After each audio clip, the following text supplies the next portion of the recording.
සමන්තා චක්කවාලේසු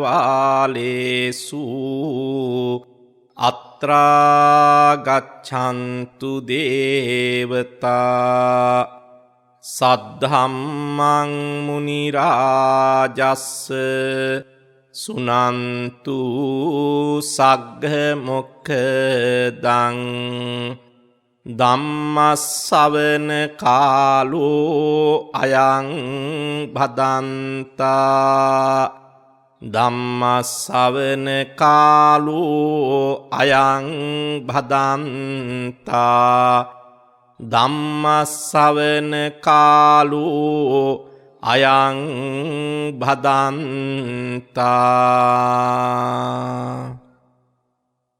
නමෝ තස්ස භගවතෝ අරහතෝ සම්මා සම්බුද්දස්ස නමෝ තස්ස භගවතෝ අරහතෝ සම්මා සම්බුද්දස්ස නමෝ තස්ස භගවතෝ අරහතෝ සම්මා සම්බුද්දස්ස අභිඤ්ඤයං අභිඤ්ඤාතං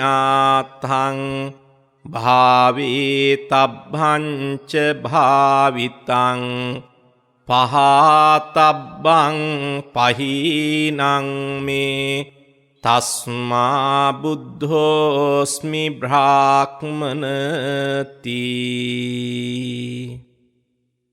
ශ්‍රද්ධා බුද්ධ සම්පන්න වාසනාවන්ත පින්වතුනි, පින්වත් ඔබ සියලු දෙනාම බලාපොරොත්තු වන්නේ net FM ධර්ම දක්ෂිනාව තුලින් උතුම් බුදුබණ ටිකක් ශ්‍රවණය කරන්නට.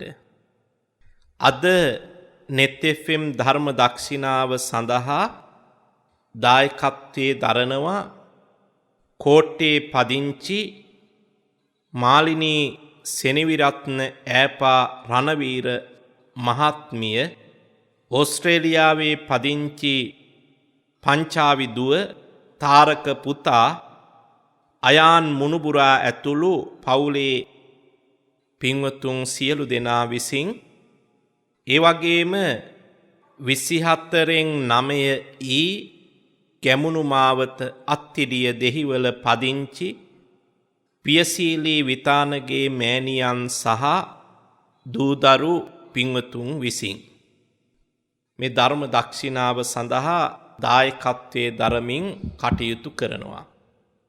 සුක්ඛෝ බුද්ධානං උප්පාදු, බුදුවරුන්ගේ පහළවීම ජීවිතය සැපවත් කරනවා, සුවපත් කරනවා කියන එකයි තථාගතයන් වහන්සේම පෙන්වා දීලා තියෙන්නේ.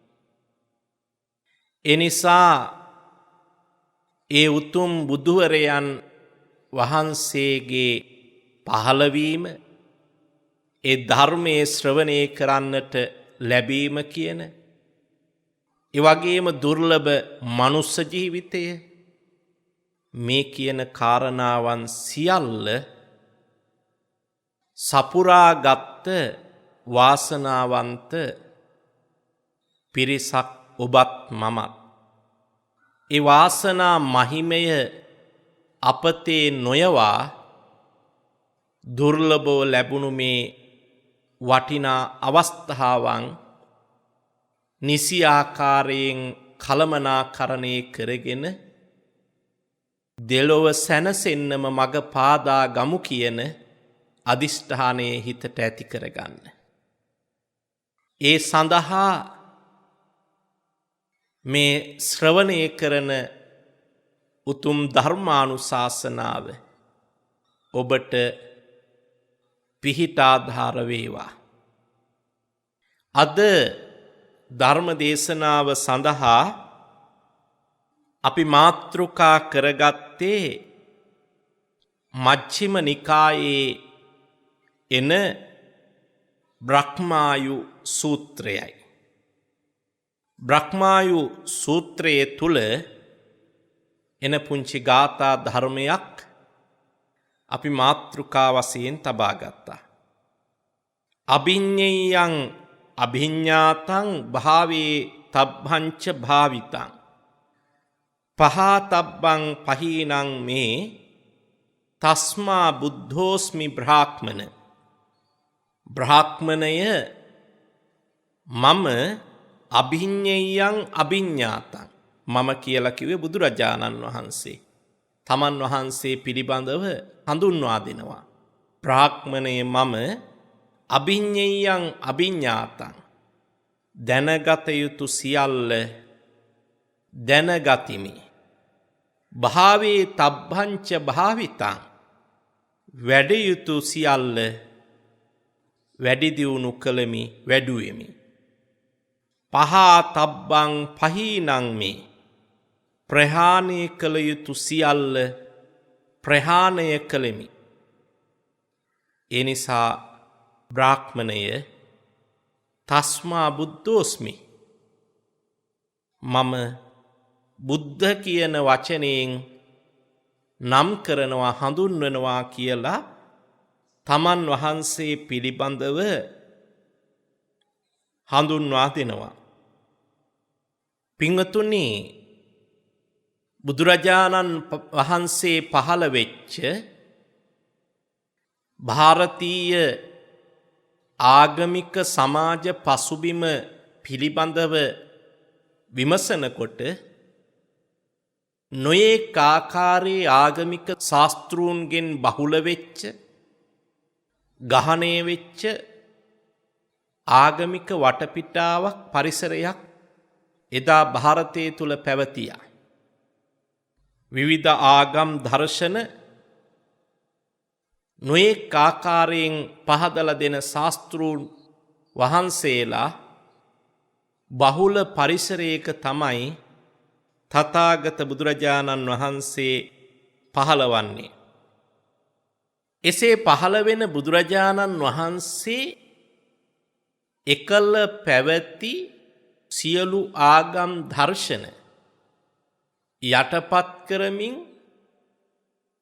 එකල ජීවත් වූ සියලු ආගමික ශාස්ත්‍රූන් වහන්සේලා අභිභවමින්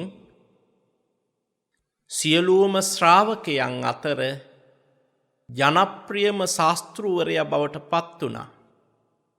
පිරිසිදුම ශාස්ත්‍රූවරයා බවට පත් වුණා. ඒකට හේතුව බුදුරජාණන් වහන්සේ සුපිරිසිදු චරිතයකින් හෙබි ශාස්ත්‍රූවරයෙක්. උන්වහන්සේගේ බාහිරත් අභ්‍යන්තරයත් සුපිරිසිදුයි සුදෝසුදුයි. ඒ නිසා බුදුහාමුදුරුවෝ කාතරත් ජනප්‍රිය ශාස්ත්‍රූවරයෙක් බවට පත් වුණා.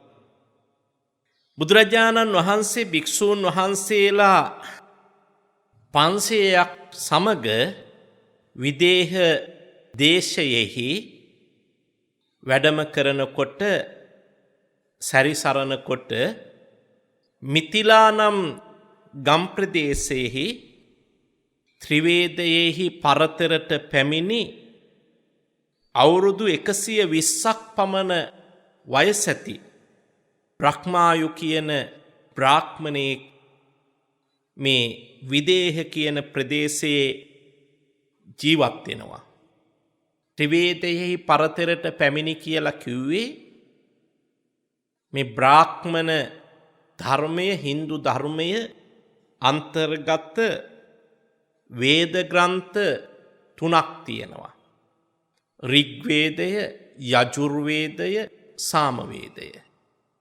ඒ ඍග් යජුරු සාම කියන වේදයන් තුනෙහි පරතරට පැමිණියා කියන්නේ තාම දක්ෂ උගත් පඬිවරයෙක් හැටියටයි බොහොම බහුමානයෙන් සැලකිය යුතු සම්භාවනීය උත්තමයෙක් හැටියටයි එකල සැලකුවේ. ඉතින් මේ බ්‍රහ්මායු කියන බමුණා බොහොම පරිණත වයෝවෘද්ධ ශ්‍රේෂ්ඨ බමුණෙක් හැටියට ඒ ප්‍රදේශයේ තුල ප්‍රසිද්ධව හිටියා. අවුරුදු 120ක් ආයුෂ විඳපු ත්‍රිවේදෙහි පරතරට පැමිණි මේ බ්‍රහ්මායු බමුණා. මේ ප්‍රදේශයට භික්ෂූන් වහන්සේලා සමග බුදුරජාණන් වහන්සේ වැඩියා කියලා දැනගත්ත බ්‍රහ්මායු බමුණා දවසක් තමන්ගේ අතවැසි උත්තර කියන මානවකයාට කතා කරලා කියනවා, දරුව, ශ්‍රමණ බවත් ගෞතමයන් වහන්සේ ගැන මේ සමාජයේ, ಭಾರತೀಯ සමාජයේ බොහෝ කීර්ති ශබ්දයක් පැතිරෙමින් පවතිනවා. කවුරුත් උන්වහන්සේගේ චරිතය පිළිබඳව කතා කරනවා. ඔබ ගිහිල්ලා බුදුහාමුදුරුවෝ ඔය කියන තරම් සුපිරිසිදු චරිතයක්ද, ඔය කියන තරම් ශ්‍රේෂ්ඨ ශාස්ත්‍රූවරයෙක්ද කියලා ටිකක් විපරම් කරලා බලපන්, මට ඒ ගැන දැනගන්න අවශ්‍යයි කියලා තමන්ගේ ශිෂ්‍ය වෙච්ච අර උත්තර කියන මානවකයාට, මේ තරුණයාට බ්‍රහ්මායු කියන බමුණා පවරනවා මේ ගැන හොයලා බලන්න කියලා. උත්තර මානවකයා බුදුරජාණන් වහන්සේ හමුවට යනවා ගුරුවරයාගේ ඉල්ලීම පරිදි. ගිහිල්ලා බුදුරජාණන් වහන්සේ පිළිබඳව හොඳට විමසලා බලනවා. බුදුරජාණන් වහන්සේ මනා රූපශ්‍රීයෙන් යුක්ත වෙච්ච, දුටුවන් පහදවන, වශීකృత කරන මනා රූපශ්‍රීයෙන් යුක්ත උත්තමයන් වහන්සේ කෙනෙක්. බුදු සිරුරේ දෙතිස් මහා පුරුෂ ලක්ෂණ පවතිනවා. මේ බ්‍රහ්මායු බමුණා කියනවා, උඹ ගිහිල්ලා ඉස්සෙල්ලාම බලපන් මේ බුදුහාමුදුරුවෝ ළඟ දෙතිස් මහා පුරුෂ ලක්ෂණ තිබෙනවාද, බුදු සිරුරේ දෙතිස් මහා පුරුෂ ලක්ෂණ තිබෙනවාද කියලා හොයලා බලන්න කියනවා. උත්තර මානවකයා හොඳට විමසලා බලනවා. ඔහු තහවුරු කරගන්නවා කිසිදු අඩුවක් නැතිව බුදුරජාණන් වහන්සේගේ සිරුර තුල දෙතිස් මහා පුරුෂ ලක්ෂණ පිහිටලා තිබෙන බව. ඒ තථාගත අමාමෑණී බුදුරජාණන් වහන්සේ දෙතිස් මහා පුරුෂ ලක්ෂණයන්ගෙන් සමන්විත සිරුරකින් බැබලෙන තුම් ශාස්ත්‍රූවරේ කැටියට උත්තර මානවකයා තේරුම් ගන්නවා. එතැනින් නොනැවතුණු උත්තර මානවකයා එතැන් සිට මාස 7ක් බුදුරජාණන් වහන්සේගේ සියලු චර්යා රටාවන් විපරම් කර බලමින් බුදුහාමුදුරුවෝ ළඟම ගැවසෙමින් කටයුතු කරනවා. එහෙම මාස 6ක් තිස්සේ බුදුහාමුදුරුවෝ ගැන සොයා බලමින්, නිරීක්ෂණය කරමින් කටයුතු කරන මේ උත්තර මානවකයා තේරුම් ගන්නවා බුදුරජාණන් වහන්සේ තුල පවතින සුවිශේෂී ලක්ෂණයක්. පින්වතුනි, බුදුරජාණන් වහන්සේ යමක් ප්‍රකාශ කරන්නේ නම් ඒ දේම තමයි ක්‍රියා කරන්නේ. යථාවාදී තථාකාරී. යමක් ප්‍රකාශ කරනවා නම් ඒ දේම තමයි බුදුරජාණන් වහන්සේ ක්‍රියාවට නගන්නේ. යථාකාරී තථාවාදී. යමක් ක්‍රියාවට නැගුවා නම්, යමක් කළා නම් ඒ දේම තමයි බුදුරජාණන් වහන්සේ ප්‍රකාශ කරන්නේ. මේ උත්තර මානවකයා මේ කාරණය බුදුරජාණන් වහන්සේ තුල පවතින සුවිශේෂී ලක්ෂණයක් හැටියට හඳුනා ගන්නවා. අපි මතක් කළා විවිධ ආගමික ශාස්තෘවරුන්ගෙන් බහුල ಭಾರತೀಯ සමාජයේ තුල බුදුරජාණන් වහන්සේ අභ්‍යන්තරිකවත් බාහිරවත් සුදෝසුදු සුපිරිසිදු චරිතයකින් හිබි ශාස්තෘවරයෙක් හැටියට ඒ අභ්‍යන්තර බාහිර සුපිරිසිදු භාවයේ තමයි කරන දේ කියන දේ කරන උතුම් ගුණාංගයන්ගෙන් යුක්ත භාවය. මේ බුද්ධ ගුණය බුද්ධ චරිතය තුල පවතින මේ සුවිශේෂී ගුණය උත්තර මානවකයා හොඳින් හඳුනා ගන්නවා. අසීමිත ආකාරයෙන් බුදුරජාණන් වහන්සේ කෙරෙහි පැහැදිලා ගුරුවරයාට බ්‍රහ්මායු බමුණා වෙත ගිහිල්ලා කියනවා ගුරුතුමනි ඊටාම ප්‍රශංසනීයයි. ඒ ශ්‍රමණ බවත් ගෞතමයන් වහන්සේ යථාවාදී තථාකාරී ගුණයෙන් යුක්තයි කියලා ගුරුවරයාට බුදුරජාණන් වහන්සේ පිළිබඳව හඳුන්වා දෙනවා. අර උත්තර මානවකයා එසේ බුදුහාමුදුරුවෝ ගැන පැහැදිලි කරනකොට මේ අවුරුදු 120ක් වයස ඇති රිග් යජුරු සාම කියන ත්‍රිවේදෙහි පරතරට පැමිණි මේ බමුණා තමා අසුන්ගෙන සිටි ආසනයෙන් නැගිටලා තෙවරක්ම බුදුරජාණන් වහන්සේට නමස්කාර කරනවා. ඒ භාග්‍යවත් බුදුරජාණන් වහන්සේට මාගේ නමස්කාරය වේවා කියලා. එහෙම නමස්කාර කරලා කෙසේ හෝ බුදුරජාණන් වහන්සේ හමු වීමට තීරණය කරනවා. දවසක් බ්‍රහ්මායු බමුණා බුදුහාමුදුරුවෝ ළඟට ගිහිල්ලා සතුටු සාමීචියේ යෙදිලා බුදුරජාණන් වහන්සේගේ සිරුර තුල පවතින දෙතිස් මහා පුරුෂ ලක්ෂණ වගේම බුදුරජාණන් වහන්සේගේ චර්යා රටාවන් හැසිරීම් ඇවතුම් පැවතුම් හොඳින් නිරීක්ෂණය කරලා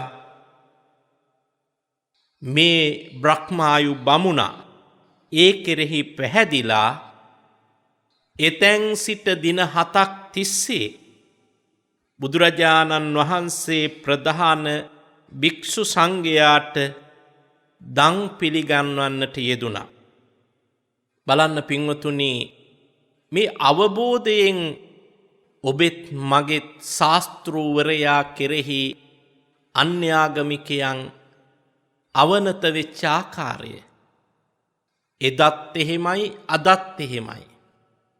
ලෝකයේ තොරතුරු විපරම් කරලා බැලුවහම බුදුරජාණන් වහන්සේ බුද්ධ චරිතය අර ගලගාන්න හඳුන් සුවඳ වහනේ වෙන සඳුන් කැටයක් වගේ බුද්ධ චරිතයේ සුවිශේෂී ගුණ ලක්ෂණ හොයලා බලන්න බුදුහාමුදුරුවෝ පිළිබඳව අසීමිත ගෞරවයක් අසීමිත ආදරයක් ඇති වෙනවා. පහුගිය දවසක අපිට දුරකථනයෙන් කතා කරපු බොහොම වයෝවෘද්ධ අම්මා කෙනෙක් හරි අපූරු කතාවක් කිව්වා. අනේ ස්වාමින් වහන්සේ මම ගොඩාක් දුක් ගැහැට මැද්දේ චිත්ත පීඩා මැද්දේ දිවිගෙවන වයෝවෘද්ධ අම්මා කෙනෙක්. මට දවසක මේ වගේ සිතුවිල්ලක් ඇති වුණා. ඒක පාපකාරී සිතුවිල්ලක්ද කියලා මට දැනගන්න අවශ්‍යයි. බුදුහාමුදුරුවන්ගේ පිහිට විතරයි මට තියෙන්නේ. මේ ප්‍රශ්න වලින් හිත රිදෙනකොට අනේ බුදුහාමුදුරුවෝ ළඟට යන්න තිබුණා නම් බුදුහාමුදුරුවන්ගේ සෙවණේ ගැවසෙන්න තිබුණා නම් මට මොනතරම් සැනසෙල්ලක් අස්වැසිල්ලක්ද කියලා ස්වාමින් වහන්සේ මගේ හිතට සිතුවිල්ලක් පහළ වුණා. ඒ නිසා මට පව් පිරෙයිද කියලා මගෙන් විමසුවා. නැහැ පින්වතුනි. ජීවිතයේ දුක වේදනාව දැනෙනකොට ඔබට පුළුවන් නම් බුදුහාමුදුරුවෝ මතක් කරගන්න. සංසුන් තැනකට ගිහිල්ලා ඉවසීමෙන් සංසුන්ව ඉඳගෙන බුදුහාමුදුරුවන්ගේ රුව මනසින් ඇඳගෙන ඔබට පුළුවන් නම් ඔබ දන්නා ආකාරයට ඉතිපිසෝ ගාථාවේ ගුණ ටික සිහි කරලා ඔබේ මනස තුල ඇඳගත් බුදු සිරුර දිහා මනසින් දැකලා බුදුහාමුදුරුවෝ මෙනෙහි කරන්න. බලන්න මනසට මොනතරම් අස්වැසිල්ලක් ලැබෙනවාද කියලා. මොනතරම් ශක්තියක් මොනතරම් පිහිටක් ඔබට දැනෙනවාද කියලා ඔබ අත්විඳලා බලන්න. බුදුරජාණන් වහන්සේ පිළිබඳව නොදන්න තරමට බුදුහාමුදුරුවෝ පිළිබඳව උන්වහන්සේගේ ධර්මයේ පිළිබඳව නොදන්න තරමටම අපිට ජීවිතේ බරක් හැටියට දැනෙනවා. ජීවිතය පීඩාකාරී දෙයක් බවට දැනෙනවා, හැඟෙනවා. නමුත් බුදුහාමුදුරුවෝ හැබෑවටම හඳුනා ගන්න බුදුහාමුදුරුවන්ගේ ධර්මය වටහා ගන්න මනසට දැනෙන සැහැල්ලුව, මනසට දැනෙන සුරක්ෂිත භාවය මේ ආකාරයි කියලා වචනවලට ගොනු කරන්න බැහැ. ඒ තරම් ආකාරවතී ශ්‍රද්ධාවක්, කරුණු කාරණා අවබෝධයෙන් ඇතිවෙන පැහැදීමක් ඒ උතුම් ශාස්ත්‍රවරයා කෙරෙහි ඕනෑම කෙනෙකුගේ සිත තුළ ජනිත වෙනවා. මේ බ්‍රහ්මායු බ්‍රාහ්මණයා අන්‍යාගමික බ්‍රාහ්මණේ මහා බ්‍රහ්මයා ලෝකයේ මැව්වා. මහා බ්‍රහ්මයාගේ අනපරිදි තමයි ලෝකයේ ක්‍රියාත්මක වෙන්නේ. ඒවා ඉක්මවලා ක්‍රියාත්මක කරන්න ජගතෙක් සමතෙක් මේ ලෝකෙ නැහැ. එබඳු දහමක් අදහපු අනුගමනය කරපු බමුණෙක් බලන්න බුදුරජාණන් වහන්සේ කෙරෙහි පැහැතුණු ආකාරය කවුරුවත් කියනවාට නෙමෙයි. තමන් හොඳින් කරුණු විපරම් කරලා බලලා තමන්ම අත්දැකීමෙන් අවබෝධ කරගෙන බුදුරජාණන් වහන්සේ කෙරෙහි පැහැදිලා සත්දිනක් මුළුල්ලේ බුද්ධ ප්‍රමුඛ මහා සංඝරත්නයේට දම් පිළිගැන්නුවා. ඒ දන් වළඳලා අවසානයේදී බුදුරජාණන් වහන්සේ බ්‍රහ්මායු බමුණට දේශනා කරනවා අභිඤ්ඤේයං අභිඤ්ඤාතං භාවේ තබ්බංච භාවිතං පහතබ්බං පහීනං මේ තස්මා බුද්ධෝස්මි බ්‍රාහ්මන. බ්‍රාහ්මණය මම දැනගත යුතු සියල්ල දැනගත්තෙමි. වැඩිය යුතු සියල්ල වැඩුවෙමි. ප්‍රහාණය කළ යුතු සියල්ල ප්‍රහාණය කළෙමි. එනිසා මට බුද්ධ කියලා හඳුන්වනවා කියලා මේ බමුණට තමන් වහන්සේ පිළිබඳව බුදුරජාණන් වහන්සේ හඳුන්වා දෙනවා. පින්වතුනි, දැන් මේ බ්‍රහ්මායු බමුණා බුදුහාමුදුරුවෝ කෙරෙහි පැහැදුනේ මේ කියපු බුද්ධ පෞරුෂය නිසා. මොකක්ද මේ බුද්ධ පෞරුෂයේ ස්වභාවය? අභිඤ්ඤේයං අභිඤ්ඤාතං. දැනගත යුතු සියල්ල දැනගත්ත කෙනෙක්. උඩින් පල්ලෙන් දැක්ක නෙමෙයි, කවුරුවත් කියපු පමණින් විශ්වාස කරලා නෙමෙයි. බුදුරජාණන් වහන්සේ මේ ලෝකයේ අවබෝධ කටයුතු යමක් තිබුණා නම් ඒ සියල්ල අවබෝධ කරගත්ත කෙනෙක්. වචනේ පරිසමාප්තාර්ථයෙන්ම උන්වහන්සේ සර්වඥයන් වහන්සේ කෙනෙක්. ඒ නිසා තමයි අදටත් බුදුරජාණන් වහන්සේගේ කීර්තිය ශ්‍රාවකයන් අතර රැව් පිළිරැව් දෙන්නේ. මේ වෙසක් සමයේ ඒ තථාගත බුදුරජාණන් වහන්සේ සරණ ගිය ශ්‍රාවකෙක් හැටියට ඔබත් අදිටන් කරගන්න. ඔබේ පෞරුෂයෙන් පරිපූර්ණ වෙන්න. එක්කෙනෙක් දෙන්නේ කියන දේවල් වලින් ඔබ මතවාද හදාගන්නේ නැතුව කරුණු කාරණා නිවැරදිව වටහා නොගෙන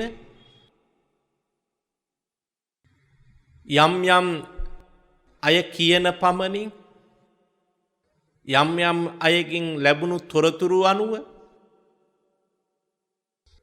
කිසියම් දෙයක් පිළි අරගෙන ඒ අනුව කටයුතු කරනවාට වඩා නිරන්තරයෙන්ම උත්සාහවත් වෙන්න දැනගත යුතු සියල්ල ජීවිතයේ තුල හැකි පමණින් අවබෝධ කරගන්න දැනගන්න උත්සාහවත් වෙන්න. එහෙම පෞරුෂයක් ගොඩනගා ගත්තාම කොතැනකදීවත් ඔබ සමච්චලයට ලක් වෙන්නේ නැහැ. අපහාසයට ලක් වෙන්නේ නැහැ. ඔබව හෙලා දකින්න කාටවත් අවසරයක් ලැබෙන්නේ නැහැ. මේ ලෝකයේ යථා ස්වභාවයේ තත්වාකාරයෙන් වටහාගත් හඳුනාගත් ශාස්ත්‍රූවරයෙක් බුදුරජාණන් වහන්සේ. මේ ලෝකයේ දුක් සහිතයි. ඒ ලෝකයේ දුක හටගන්නේ මෙන්න මේ ආකාරයෙන්. මේ ලෝකයේ දුක් සහිතයි. ඒ දුක හටගන්නේ මෙන්න මේ ආකාරයටයි. ඒ දුක නැති කරන්න පුළුවන් ක්‍රමවේදය කොහොමද? ඒ නැති කරන ප්‍රතිපදාව කුමක්ද කියන කාරණාවන් නිසියාකාරයෙන් අවබෝධ කරගත්ත ශාස්ත්‍රූවරයෙක් බුදුරජාණන් වහන්සේ. ඒ අනුව තමයි එතෙක් පැවති අත්තකිලමතානුයෝගය කාමසුකල්ලිකානුයෝගය කියන මේ අන්ත දෙකම බැහැරවලා ප්‍රතික්ෂේප කරලා හීන ග්‍රාම්‍ය පහත් නොදියුණු අන්ත දෙකක් හැටියට ඒවා ගරහලා ඉවත් කරලා මධ්‍යම ප්‍රතිපදාව නැමැති ආර්ය අෂ්ටාංගික මාර්ගය ලෝකයට දේශනා කරන්නේ අවබෝධයෙන්මයි. දුක්ඛ සත්‍ය, දුක්ඛ සමුදය සත්‍ය, දුක්ඛ නිරෝධ සත්‍ය, දුක්ඛ නිරෝධ ගාමිනී පටිපදා සත්‍ය. මේ චතුරාර්ය සත්‍ය ධර්මය බුදුරජාණන් වහන්සේ මනවින් අවබෝධ කරගත්තා. හරියට රෝගියෙක් පරීක්ෂා කරලා රෝගය නිර්ණය කරලා ඖෂධ හඳුනාගෙන ඒ ඖෂධ රෝගියාට ලබා දෙන ආකාරයට වෛද්‍යවරයෙක් වගේ සසරගත රෝගයට පිළියම් තථාගත බුදුරජාණන් වහන්සේ අවබෝධ කරගත්තා. ලෝකේ නැමැති සිරුර තුල පවතින රෝගය කුමක්ද කියන එක හඳුනාගත්තා. ඒ රෝගය හටගන්නේ කොහොමද? අවිජ්ජා පත්‍ය සංඛාරා, සංඛාර පත්‍ය විඥාන, විඥාන පත්‍ය නාම රූපං, නාම රූප පත්‍ය සලායතනං, සලායතන පත්‍ය පස්සෝ. මේ පටිච්ච සමුප්පාද න්‍යාය අනුව අවිද්‍යාව නිසා සංස්කාර එකතු කරනවා. සංස්කාර නිසා විඥානයේ සකස් වෙනවා. විඥානයේ නිසා නාම රූප සකස් වෙනවා. නාම රූප නිසා සලායතන ෂඩ් ආයතන නිර්මාණය වෙනවා. වේදනාව, ස්පර්ශය, තෘෂ්ණාව, මේ ආදී වශයෙන් මේ ක්ලේශයන් වැඩෙන ආකාරය දුක්ඛ සමුදය සත්‍ය බුදුරජාණන් වහන්සේ මනවින් අවබෝධ කරගත්තා. වෛද්‍යවරයා රෝගියා නිරීක්ෂණය කරලා රෝගයක් සහිත කෙනෙක්ද කියන එක නිර්ණය කරනවා වගේ ලෝකේ දිහා බලලා මේ සංස්කාර ලෝකය අනිත්‍ය දුක්ඛ අනාත්ම කියන ත්‍රිලක්ෂණයට යටවෙච්ච දෙයක් කියන එක හඳුනාගෙන ඒ නිසාම දුක නැමැති රෝගය මේ සසර ගමන තුල සදාතනිකව පවතින රෝගී තත්ත්වයක් කියන එක මනවින් හඳුනාගත්තා. ඒ රෝගයේ හටගන්න ආකාරයයි පටිච්ච සමුප්පාද න්‍යාය තුලින් අපිට පහදලා දෙන්නේ. ඊළඟට දුක්ඛ නිරෝධ සත්‍ය තුන්වෙනි අංගය. සමහර රෝග තියෙන සුවපත් කරන්න පුළුවන්, සමහර රෝග තියෙන සුවපත් කරන්න බැහැ. වර්තමානයේ අපි මේ මුහුණ දෙන රෝගාබාධ තවමත් ඖෂධ ප්‍රතිකාර නිසි ආකාරයෙන් හඳුනාගෙන නැති නිසා මේ වනකොටත් විශාල ජීවිත සංඛ්‍යාවක් විනාශ වෙලා තියෙනවා. පිළිකාව වගේ රෝගයක්, ඒ වගේම ඒඩ්ස් වගේ රෝගයක් තවම ප්‍රතිකාර හොයාගෙන නැහැ. දැනෙන වේදනාව වේදනානාශක දීලා සංසිඳවන්න පුළුවන්කම තියෙනවා.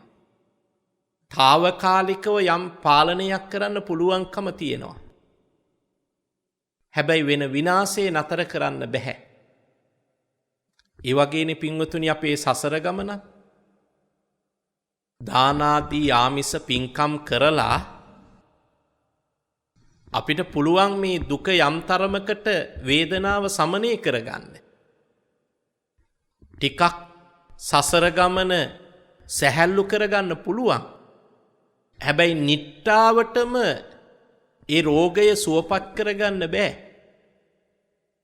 දිව්‍ය ලෝකවල ගියත් ආයි අර රෝග වලට ගොදුරු නොවේයි කියලා බය වෙන්න නැතුව ජීවත් වෙන්න පුළුවන් කමක් නැහැ. පින් ගෙවිලා ගියාම නැවත මේ ප්‍රවාහයට වැටිලා මේ ප්‍රවාහය තුල ඔය කියපු දුක් වේදනාවන්ට ගොදුරු වෙලා යන්න සිද්ධ වෙනවා. ඒ නිසා මේ සසරගත රෝගයට පිළියම් කළ හැකිද කියන කාරණේ තේරුම් ගත්තා. එහෙම තේරුම් අරගෙන දුක්ඛ නිරෝධ ගාමිනී පටිපදා ආර්ය සත්‍ය දේශනා කළ සම්මා දිට්ඨි සම්මා සංකප්ප සම්මා වාචා සම්මා කම්මන්ත ආදී වශයෙන් ඔබ කවුරුත් දන්න ආර්ය අෂ්ටාංගික මාර්ගය.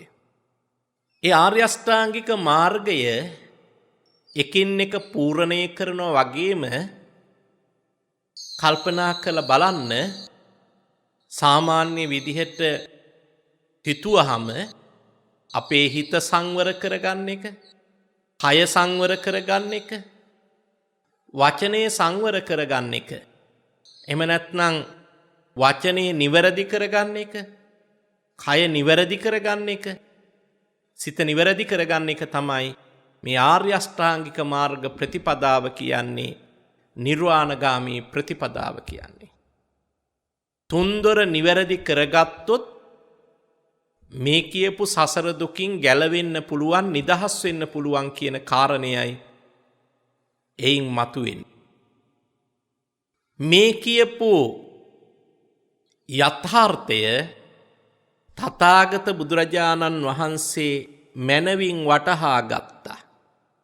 ඒ නිසා උන්වහන්සේ කිසිදු තැනක උන්වහන්සේගේ දේශනා තුල අසම්පූර්ණ භාවයක්, ඒක එසේ නොවේ කියලා කියන්න පුළුවන් කෙනෙක් හිටියේ නැහැ. උන්වහන්සේ සර්වඥයන් වහන්සේ කෙනෙක්. ඒ නිසා අර බමුණට පහදලා දෙනවා, මම අවබෝධ කටයුතු සියලු දේ අවබෝධ කරගත්ත කෙනෙක්. භාවේ තබ්බංච භාවිතා වැඩිය යුතු සියල්ල වඩපු කෙනෙක්. උන්වහන්සේ ඒ තථාගත බුදු පියාණන් වහන්සේ ඒ ආර්ය අෂ්ටාංගික මාර්ග ප්‍රතිපදාව මනවින් වඩපු කෙනෙක්. එනිසාම සම්මා සම්බුද්ධත්වයට පත්වෙච්ච කෙනෙක්. බුදුහාමුදුරුවෝ රහසින්වත් පව් කරපු කෙනෙක් නෙමෙයි. උත්තර මානවකයා බුදුහාමුදුරුවෝ ළඟ ගිහිල්ලා සැරිසරන්නේ අඩුපාඩුවක් හොයාගන්න. ඔය කියන විදිහටම බුදුහාමුදුරුවෝ ළඟ ගුණධර්ම තියෙනවද? ඔය කියන විදිහටම බුදුහාමුදුරුවෝ ළඟ දෙතිස් මහා පුරුෂ ලක්ෂණ තියෙනවද? මෙහෙම අඩුවක් හොයාගන්නයි උත්තර මානවකයා බ්‍රහ්මායු කියන ගුරුවරයාගේ පෙළඹවීමෙන් බුදුහාමුදුරුවෝ ළඟට යන්නේ. මාස 7ක්ම දැස් දල්වාගෙන බුදුරජාණන් වහන්සේගේ සියලු ඉරියව් නිරීක්ෂණය කරනවා. සියලු ක්‍රියාකාරකම් විමසලා බලනවා. මොකද වෙන්නේ? හිටියටත් වඩා වැඩියෙන් බුදුහාමුදුරුවෝ ගැන පැහැදෙනවා. නිසා උන්වහන්සේ රහසින්වත් පව් කරපු කෙනෙක් නොවේ. නිසා ප්‍රහීන කළ යුතු රාග ද්වේෂ මෝහ කියන ක්ලේශයන් ශේෂ නොවන ආකාරයට, ඉතිරි නොවන ආකාරයට මුළුමනින්ම අතුගාලා දාපු දුරු කරපු ශාස්ත්‍රූවරේ. එනිසා උන්වහන්සේ ලෝකයෙන්ම උත්තරීතර කෙනෙක් හැටියට වැජබෙනවා කියන කාරණය මේ බ්‍රහ්මායු බමුණට පහදලා දෙනවා. බ්‍රහ්මායු බමුණා බුදුහාමුදුරුවෝ කෙරෙහි අසීමිතව පැහැදෙනවා. පින්වතුනි, බුද්ධං සරණං ගච්ඡාමි කියලා මේ උතුම් ශාස්ත්‍රූවරයා සරණ ගිය ඔබ මේ ශාස්ත්‍රූවරයා ආදර්ශයට ගන්නවා නම් ඔබේ ජීවිතේටත් බලන්න. ඔබ මේ කියන ආකාරයට වචනේ පරිසමාප්තාර්ථයෙන්ම පරිපූර්ණ යහපත් මිනිසෙක් බවට පත් වෙන්න. අවබෝධ කරගත යුතු දත යුතු සියල්ල අවබෝධ කරගන්න එක කෙසේ වෙතත් හැම කාරණාවක්ම අන්තවාදී නොවි, පක්ෂග්‍රාහී නොවි, එක එක පාටවලට කොටු වෙන්නේ නැතුව, මුල් වෙන්නේ නැතුව විවෘත මනසකින් යුතුව ලෝකයේ දිහා බලලා පරිපූර්ණ අවබෝධයකින් යුක්ත කෙනෙක් බවට පත් වෙන්න. වර්තමානයේ අස්පනා පිට සිදුවෙන යම් යම් අකටයුතුකම් වැරදි පිළිබඳව කිසිදු දෙයක් නොවන ආකාරයට ලොකු ප්‍රකාශ නිකුත් කරන ගිහි පැවිදි බොහෝ උදවිය අපි මේ මාධ්‍යයෙන් දකිනවා.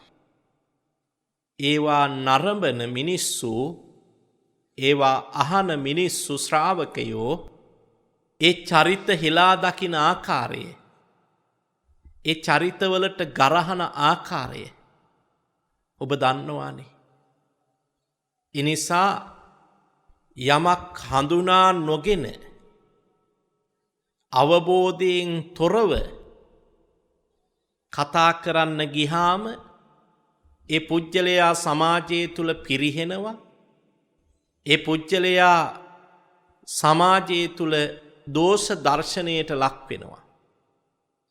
ඇතැම් විට පක්ෂග්‍රාහී භාවය නිසා, අන්තවාදී භාවය නිසා දැන දැනම සත්‍ය වසන් කරලා අසත්‍ය ප්‍රකාශ කරන උදවිය දිනපතා ගිහි පැවිදි දෙපිරිසම මේ මාධ්‍යවල අපි දකිනවා. සමාජය තුල අපි දකිනවා. එහෙම වුණහම අපහැදුණු කෙනා තවදුරටත් අපහැදීමට ලක් වෙනවා මිසක් පැහැදීමටපත් වෙන්නේ නැහැ. නිසා නිවැරදි අවබෝධයෙන් කටයුතු කරනවා නම් පුජ්‍යලේ එයාට මේ සමාජයේ කවුරුත් ආදරය කරනවා. කාතරත් ජනප්‍රිය චරිතයක් බවට පත් වෙනවා. බුද්ධ චරිතයෙන් අපිට ගන්න තියෙන ලොකු ආදර්ශයක්. භාවේ තබ්බංච භාවිතං. බමුණට කියන බුදුහාමුදුරුවෝ මම වැඩි යුතු සියල්ල වඩපු කෙනෙක්. ඔබත් අනිත් අයට ඇඟිල්ල දික් කරනකොට ඔබ ළඟ මොනතරම් අඩලුහුඩුකම් තියෙනවද? දුරු කළ යුතු දේවල් මොනවද? ළඟ තබාගෙන වැඩි දියුණු කරගත යුතු දේවල් මොනවද කියන එක නිවැරදිව තේරුම් අරගෙන ඒ තමන් ළඟ වැඩි දියුණු කරගත යුතු ගුණාංග වැඩි දියුණු කරගත්තොත් ඔබ සමාජයේ තුල කවුරුත් ප්‍රිය කරන චරිතයක් බවට පත් වෙනවා. ඔබ ළඟ දුරු කරගත යුතු දුර්ගුණයන් මනවින් හඳුනාගෙන ඒ දේවල් දුරු කරන්න උත්සාහවත් වෙන්න. බුදුරජාණන් වහන්සේ තුල පැවති සුවිශේෂී බුද්ධ ගුණයක් චරිත ලක්ෂණයක් යථාවාදී තථාකාරී තථාවාදී යථාකාරී අපි නිතර අහන ලක්ෂණයක්. යමක් කියනවා නම් ඒ දේම ක්‍රියාවට නගනවා. ක්‍රියාවට නගන්නේ යමක්ද ප්‍රකාශ කරන්නේ ඒ දේමයි. මෙන්න මේ කියපු කාරණේ කෙරෙහි පමණක් අවධානය යොමු කරන්න. අද හැමතැනම මිනිස්සු රැවටිලා තියෙන්නේ. මුලාවටපත් වෙලා තියෙන්නේ. අති බහුතරයක් දෙනා වෙළඳ පොළට ගියත් එහෙමයි. දේශපාලන ලෝකයට ගියත් එහෙමයි. ආගමික සමාජයට නැඹුරු වෙලා බැලුවත් එහෙමයි. කොයි ශේස්ත්‍රයේ තුල බැලුවත් මවාපෑම පමණයි තියෙන්නේ බහුල වශයෙන් සුලභ වශයෙන් අර කියපු ආකාරයට ක්‍රියාවට නගන්නේ වෙන දෙයක් ප්‍රකාශ කරන්නේ තවත් දෙයක්. එක්ක ප්‍රකාශ කරන්නේ තව දෙයක් ක්‍රියාවට නගන්නේ වෙන දෙයක්. ඒ නිසා නේද අන්‍යෝන්‍යයන් අතර අවිශ්වාසයේ ගොඩ නැගිලා තියෙන්නේ. අද ඔබ එක සැරේම භික්ෂූන් වහන්සේ නමක් විශ්වාස කරනවද පිළිගන්නවද? නෑ.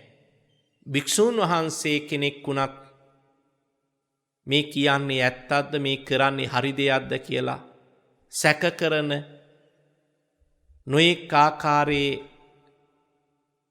කුකුසකින් යුක්තව බලන ස්වභාවයක් තියෙනවා. විශේෂයෙන්ම දේශපාලන ශාස්ත්‍රයත් එක්ක ගත්තාම දේශපාලන ශාස්ත්‍රයේ ජරා ජීර්ණ භාවයට පත් වෙලා තියෙන්නේ. ඒ මවාපෑම ඒ කියන දේ වෙන දෙයක් ක්‍රියාවට නගන දේ වෙන දෙයක් නිසා නොවේද? එනිසා මේ කියපු දුර්ගුණයන් නිසා පුජ්‍යලයා පරිහානියට පත් වෙනවා. පුජ්‍යලයා සමාජයේ ගැරහුම් ලබන කෙනෙක් බවට පත් වෙනවා. සමාජයේ ප්‍රතික්ෂේප චරිතයක් බවට පත් වෙනවා. ඔබ කවුරුත් සමාජයේ එහෙම ප්‍රතික්ෂේප වෙන්න කැමති නෑ. අතීතයටත් වඩා වර්තමානයේ බොහෝ අයට තියෙනවා ජනප්‍රිය වීමේ උනන්දුවක්. පුංචි දරු පැටවුන්ගේ ඉඳන් වැඩිහිටියෝ දක්වා ජනප්‍රිය වීමේ උනන්දුවක් තියෙනවා. ප්‍රසිද්ධ වීමේ උනන්දුවක් තියෙනවා. ඒ නිසානේ සමහර වෙලාවට මේ තාක්ෂණයේ උපයෝගී කරගෙන විවිධ ආකාරයට YouTube channel සකස් කරගෙන ඒක එක්තරා විදිහක කළු කඩ ව්‍යාපාරයක් මට්ටමටම පත් වෙලා තියෙනවා. මොනවා හරි සભ્યද අසભ્યද කියන එක හිතන්නේ නැහැ. සමාජයට සිද්ධ වෙන බලපෑම මොකක්ද කියන එක හිතන්නේ නැහැ. මේ නොයෙක් ආකාරයෙන් සැලකිලිමත් නොවි අනිත් අය කුතුහලයට පත් කරන අනිත් අය මුලාවට පත් කරන විවිධ පණිවුඩ සම්ප්‍රේෂණය කරන්න මේ තාක්ෂණයේ භාවිතා කරනවා. හැබැයි ඒවා මුලටම හොයාගෙන ගියොත් එහෙම මේ බුද්ධ සිරුර තුල තියෙන බුදුරජාණන් වහන්සේ තුල තියෙන ඒ පෞරුෂය ඒ එකක් තුලවත් අල්ප මාත්‍රයකින්වත් දකින්න ලැබෙන්නේ බුදුහාමුදුරුවෝ ප්‍රහාණය කළ යුතු දේවල් ළඟට අරගෙන වැඩි දියුණු කරගෙන ඒ අය ඒවා තුලින් ජනප්‍රිය වෙන්න උත්සාහ කරන ස්වභාවයක් අපිට දකින්න ලැබෙන්නේ. ඒ ජනප්‍රියත්වයේ ඒ ප්‍රසිද්ධිය తాවකාලිකයි සහ ඒ පුජ්‍යලයාගේ විනාශයටත් එයම හේතු වෙනවා. නමුත් බුදුරජාණන් වහන්සේ පිරිනුවන් පාල 2600කටත් වැඩි කාලයක් ගත වෙලා කිසිදු අඩුවක් නැතුව කොයි කවුරු අතරත් ජනප්‍රියම ශාස්ත්‍රූවරයා බවට පත් වෙලා තියෙනවා. සියලු දෙනාගේ බුහුමනට පත් වෙන ශාස්ත්‍රූවරයා බවට පත් වෙලා තියෙනවා. තාක්ෂණික වශයෙන් දියුණු වන ලෝකයේ බුද්ධිමතුන් වැළඳ ගන්න ආදරය කරන ගරු කරන ශාස්ත්‍රූවරයෙක් බවට තථාගතයන් වහන්සේ පත් වෙලා තියෙනවා. ඇයි ඒ? උන්වහන්සේ තුල පැවතිච්ච අර සැබෑ ගුණයන් දුරු කළ යුතු සියල්ල දුරු කරපු වැඩි යුතු සියල්ල වැඩි දියුණු කරපු උත්තරීතර ශාස්ත්‍රූවරයෙක් කියන දේ කරන දේ කියන ඒ මහා පෞරුෂයෙන් හිබි ශාස්ත්‍රූවරයෙක් බුදුරජාණන් වහන්සේ.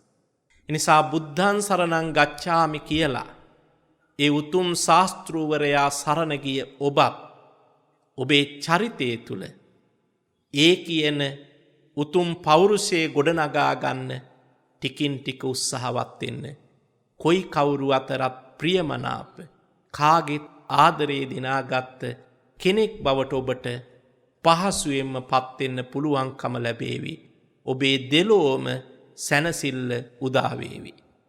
මීට වඩා ධර්මානුශාසනාව දීර්ඝ කරන්නේ නැහැ. අද net fm ධර්ම දක්ෂිනාව සඳහා දායකත්වයේ දරනවා කෝට්ටේ පදිංචි මාලනී සෙනවිරත්න ඈපා රණවීර මහත්මිය, ඕස්ට්‍රේලියාවේ පදිංචි පංචාවි දුව, තාරක පුතා, අයාන් මුණුබුරා ඇතුළු පවුලේ පින්වතුන්ලා විසින් බලාපොරොත්තු වෙනවා තිස්ස රණවීර ස්වාමි පුරුෂයා පියාණන් අත්තා මිය පරලෝ ගොස් වසර 8ක් සම්පූර්ණ වීම නිමිත්තෙන් 8 වන ගුණානුස්මරණය සිහිපත් කර පින් අනුමෝදන් කිරීම හා නිවන් සුව පැතීම, මියගිය දෙපාර්ශ්වයේම දෙමව්පියන් සහෝදරයින් දෙපළ ඇතුළු පරම්පරාගත මියගිය සියලු දෙනාට පින් අනුමෝදන් කිරීම, net fm රේඩියෝවේ ගරු සභාපති නිහාල් සෙනවිරත්න ඈපා මහතා සහෝදරයා ඇතුළු පවුලේ සුජීවත්ව වෙසෙන නෑදෑ හිතවතුන් සැමට සෙත් පැතීමට, දේශකයාණන් වහන්සේට නිදුක් නිරෝගී සුව චිරජීවනය හා උතුම් ධර්ම අවබෝධයේ ප්‍රාර්ථනා කිරීම, කොරෝනා රෝගයෙන් පෙළෙන සැමට නිරෝගී සුව ප්‍රාර්ථනා කිරීම. එවැගේම 24/9 ගැමුණු මාවත අත්තිඩිය දෙහිවල පදිංචි පියසීලී විතානගේ මෑණියන් සහ දූදරු පින්වතුන් විසින් මීට අවුරුදු 14කට පෙර අදවැනි දිනක මිය පරලෝකීය ස්වාමි පුරුෂයා වන රොබර්ට් විතානගේ පියතුමාට අවුරුදු 20කට පෙර පරලෝ සැපත් එස්.එම්. චාර්ල්ස් අප්පුහාමි පියාට අවුරුදු 10කට පෙර පරලෝ සැපත් එච්.කේ. සුමනාවතී මෑණියන් සහ අනිකුත් මියගිය ඥාතීන් වන එස්.එම්. ප්‍රේමචන්ද්‍ර මල්ලි, එච්.කේ. හාමිනෝනා ලොකු අම්මා, එච්.කේ. සෝමාවතී පුංචි අම්මා, ආර්.එම්. විජයතුංග අප්පුහාමි මහප්පා යන සියලු දෙනාට මේ ධර්ම දානයේ ආනිසංසයෙන් නිවන් අවබෝධ වේවායි කියන ප්‍රාර්ථනාව ඇතිව, ඒ වගේම කොරෝනා තත්ත්වයෙන් අසනීපව සිටින සියලු ලෝකවාසී ජනතාවට ඉක්මන් සුවය ප්‍රාර්ථනා කරලා දේශකයාණන් වහන්සේටත් මේ සියලුම පින් අමා මහ නිවන් පසක් කර ගැනීමට හේතු වාසනා වේවා කියන ප්‍රාර්ථනාව නෙත් FM කාර්ය මණ්ඩලයේ පින්වතුන්ට මේ කියන සත්පුරුෂ අරමුණු පෙරදරි කරගෙන දායකත්වයේ දරපු පින්වතුන් දායකත්වයේ දරමින් කටයුතු කළා. එසේ දායකත්වයේ දරමින් කටයුතු කරලා ධර්ම දානමේ පින්කමක් රැස් කරගත්තා. ඔබ රැස් කරගත්ත ඒ ධර්ම දානමේ පුණ්‍ය ශක්තිය ඔබ නමින් මිය පරලෝකීය නම් සඳහන් කළ සියලු නෑහිතවතුන් පින් අනුමෝදන් වේවා. ඒ අයගේ සසර ගමන සුවපත් කර ගනීවා. ඒ වගේම ධර්ම ශ්‍රවණය කරපු ඔබ නමින් මිය පරලෝකීය සෑම සියලු දෙනාමත් පින් අනුමෝදන් වේවා. ඒ අය සුවපත් භාවයට පත් වේවා. මේ උතුම් ධර්මානුශාසනාවේ ආශිර්වාදේ දායකත්වයේ දරපු පින්වතුන්ට, ධර්ම ශ්‍රවණය කරපු ඔබට, දායකත්වයේ දරපු පින්වතුන්ගේ පවුල්වල දූපුතුන් සහෝදර සහෝදරියන් ඥාති හිතයිසින් සුජීවත්ව වෙසෙන සෑම සියලු දෙනාටම නිදුක් භවම වේවා, නිරෝගී භවම වේවා, සුවපත් භවම වේවා. ලෝපුරා විසිරී සිටින කොරෝනා වසංගතයෙන් පීඩාවට පත්ව සිටින සියලුම ජනතාවට තුනුරුවන්ගේ සූවිසි ගුණ බලයෙන් සෙත සාන්තිය, සැනසෙල්ල, දීර්ඝායුෂම සැලසේවා. දෙවියෝත් මේ උතුම් පින්කම අනුමෝදන් වේවා. දිවයිසුරු දියුණු කර ගනීවා. ඔබට ආරක්ෂාව සලසත්වා. දෙවියන්ටත් අපටත් මේ උතුම් පින්කම නිවන් දකින්නම හේතු වාසනා වේවා කියලා ප්‍රාර්ථනා කරගෙන අපි පින් අනුමෝදන් කරමු. ආකාසට්ඨා ච බුම්මට්ඨා දේවා නාග මහිද්దికා පුඤ්ඤන්තං අනුමෝදිත්වා චිරං රක්ඛන්තු ශාසනං. ආකාසට්ඨා ච බුම්මට්ඨා දේවා නාග මහිද්దికා පුඤ්ඤන්තං අනුමෝදිත්වා චිරං රක්ඛන්තු දේශනං. ආකාසට්ඨා ච බුම්මට්ඨා දේවා නාග මහිද්దికා පුඤ්ඤන්තං අනුමෝදිත්වා චිරං රක්ඛන්තු ත්වං සදාති. ඉදං මේ පුඤ්ඤ කම්මං ආසවක්ඛයා වහං හෝතු සබ්බ දුක්ඛා පමුඤ්චතු. ඔබ හැම දිනාට තෙරුවන් සරණයි.